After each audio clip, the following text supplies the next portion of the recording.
ব্যাপারে সবার একটা লাইফ থাকে, তাই না? দেখা যায় যে পার্সোনাল লাইফ, কলেজের লাইফ, হ্যাঁ, আবার হোস্টেল লাইফ, এতগুলো লাইফ একসাথে একটা ইন্টারনেট পড়া হঠাৎ করে আসলে, হ্যাঁ, একটা মানুষ কিভাবে হচ্ছে অ্যাডজাস্ট করবে। তোমাদের একটা ছোট্ট কিছু বলি আমি, সেটা হচ্ছে ইউনিটি রাখা, ঠিক আছে? এটা খুব ইম্পর্টেন্ট।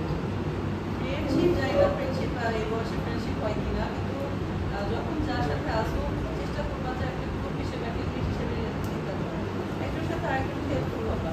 এখন আমাদের কমিউনিটিতে যেটার অভাব, যে আমরা বলা আছে কাকের মাংস কাকে খায় না, কিন্তু ডাক্তাররা ডাক্তারদের দিকে এই কমিউনিটিটা খুব খারাপ, ঠিক আছে?